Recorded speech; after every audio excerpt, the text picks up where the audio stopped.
আমাদের এই লাইব্রেরি বাগিলা বঙ্কিম পাঠাগার বহু বছর আগে শুরু হয়েছিল, যখন মানুষের শিক্ষা সম্বন্ধে হয়তো অতটা ধারণা ছিল না, আর লাইব্রেরি বা গ্রন্থাগার কি সেটা সম্বন্ধে তো কোনো ধারণাই ছিল না। তখনকার দিনে এই গ্রামের কিছু উৎসাহী মানুষ যারা শিক্ষাকে আলো দেখাবেন বলে এই লাইব্রেরি বা পাঠাগারের প্রতিষ্ঠা করেছিলেন। এই লাইব্রেরি এবং পাঠাগার বহু বছরের পুরনো। আর এই পাঠাগারে আজকে যে মানুষটি অনুষ্ঠান হচ্ছে, সেই মানুষটি সম্পর্কে আমরা শুধুই জানি যে বর্তমানে যে সরকার ক্ষমতা এসেছে, সে ভারতীয় জনতা পার্টির তিনি প্রতিষ্ঠাতা সদস্য, কিন্তু এটুকু বললেই তার সম্বন্ধে পুরোটা বলা হয় না। আমি খুব ছোট্ট করে তার সম্বন্ধে কিছু দু চার কথা বলতে চাই। তিনি ছিলেন আমাদের ডক্টর আশুতোষ মুখার্জির সুযোগ্য সন্তান। তখনই ব্রিটিশরা তাদের নীতি এবং প্রশাসনের মুখটা ঘুরিয়ে দিল। তারা মানুষের মধ্যে একটা বিভেদ সৃষ্টি করলো। তারা একটা হিন্দু মুসলিম দ্বিজাতি তত্ত্বের সৃষ্টি করলো এবং হিন্দুদের এখানে ছোট করে মেলাইন করার কাজ শুরু হলো এই ভারতবর্ষে, বিশেষ করে বাংলা এবং পাঞ্জাবে। শ্যামাপ্রসাদ মুখার্জি তখন থেকেই তলে তলে তৈরি হচ্ছিলেন হিন্দুদের বাঁচানোর জন্যে। 1942 সালে তিনি প্রথম, আপনারা অনেকে ভারত সেবা সংঘের নাম শুনে থাকবেন, সেই ভারত সেবা সংঘের যিনি প্রতিষ্ঠাতা মহারাজ প্রণবানন্দজি, তার সঙ্গে কলকাতায় একটি মিছিল করেন হিন্দুত্ববাদী বিভিন্ন সংগঠন এবং মানুষ নিয়ে। তখনকার দিনে সেই মিছিলে প্রায় 40,000 লোক হয়েছিল। এটা একটা অভাবনীয় ব্যাপার।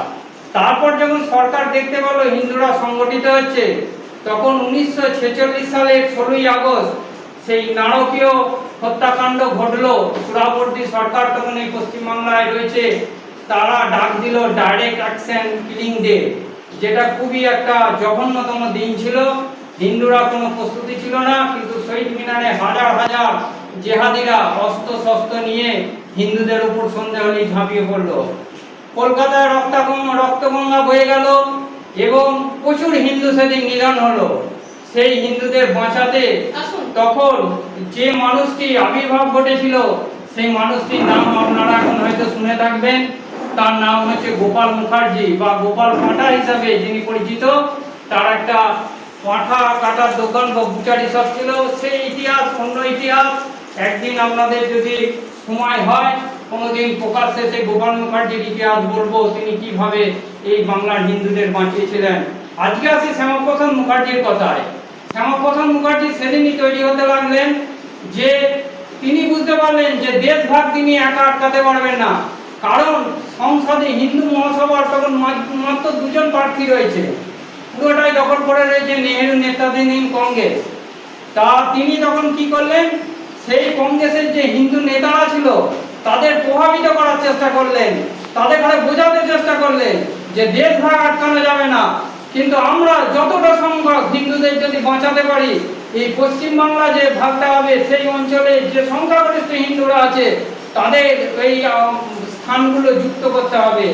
এই নিয়ে ভোটাভুটি হলো এবং শ্যামাপ্রসাদ মুখার্জির নেতৃত্বাধীন তখন যে দল, তারা জিতলেন।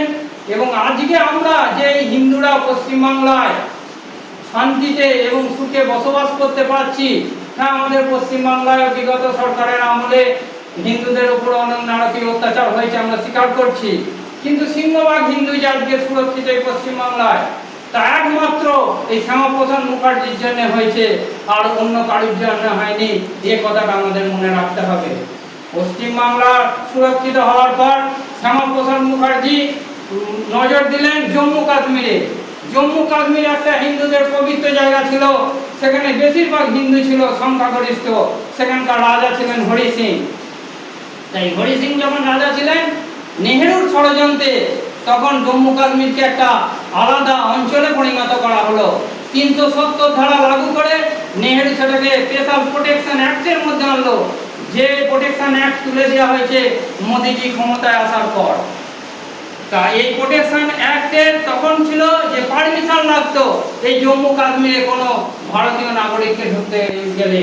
এর প্রতিবাদে শ্যামাপ্রসাদ মুখার্জি আর অটল বিহারী বাজপেয়ী, যিনি আমাদের 90-এর দশকে প্রধানমন্ত্রী হয়েছিলেন ভারতীয় জনতা পার্টি, তা সেই তখন দুজনা মিলে সেই কাশ্মীরে প্রবেশ করতে গেলেন।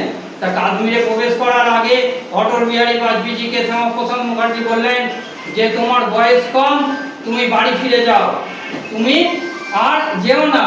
কেন তিনি বুঝতে পেরেছিলেন এই কাশ্মীরে তিনি ঢুকলে তাকে হত্যা করা হবে। এটা তার মতো একজন ঋষিতুল্য মানুষ আগাম সতর্ক পেয়ে গিয়েছিলেন।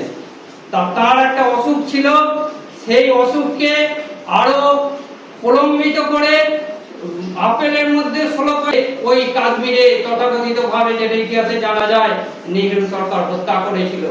তা আজকে আমরা দেখতে পাচ্ছি সারা ভারতবর্ষে ভারতীয় জনতা পার্টি 23টা রাজ্যে আছে। আমাদের হিন্দুত্বের ধ্বজা উড়িয়ে নরেন্দ্র মোদীজি এবং যোগী আদিত্যনাথজির মতো হিন্দু ভাষাও নেতারা আজকে আমাদের মাথার উপরে আছেন। আমাদের মাথার উপরে বিভিন্ন হিন্দুত্ব সংগঠন আজকে হিন্দুদের বাঁচানোর কাজ করছে। আরএসএস আছে, বিশ্ব হিন্দু পরিষদ আছে, হিন্দু সংহতি আছে, বজরং দল আছে। আজকের যে হিন্দুত্বের জয় হয়েছে, পশ্চিম বাংলার হিন্দুরা আজকেও স্বাধীন হয়েছে, তারা আজকে মাথা তুলে কিছু বলার অধিকার পেয়েছে স্বাধীনতার পর। শ্যামাপ্রসাদ মুখার্জির যে জন্মভিটে আজকে যে তার দানে তার যে বলিদান ব্যর্থ হয়নি, তার আদর্শে আজকে অনুপ্রাণিত হয়ে দল চলছে। আমি কিন্তু ইতিহাসটা আমরা জানবো, শ্যামাপ্রসাদ মুখার্জি কে ছিলেন এবং তিনি কি কাজ করেছিলেন এটা আমাদের জানা দরকার।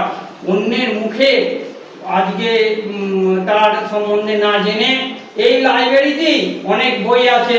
আমি ছোট্ট কথা একটা যোগ করে আমার বক্তব্য শেষ করব। এই লাইব্রেরিতে দুর্গাপুর বইমেলায় তখন বইমেলা চলছিল এবং শ্যামাপ্রসাদ মুখার্জির কিছু অমূল্য বই কেনার অপরাধে তখনকার দিনে আমার যে প্যারা টিচারের চাকরি, সেই চাকরি বাতিল হয়ে যায়। তার জন্য আমার কোনো দুঃখ নেই, কিন্তু আজকে এই কথাটা হয়তো বলাটা আপনাদের অপ্রাসঙ্গিক হবে, কিন্তু এই কথাটা আপনাদের জানানো দরকার মনে হলো তাই বললাম। আপনারা লাইব্রেরিতে আসবেন।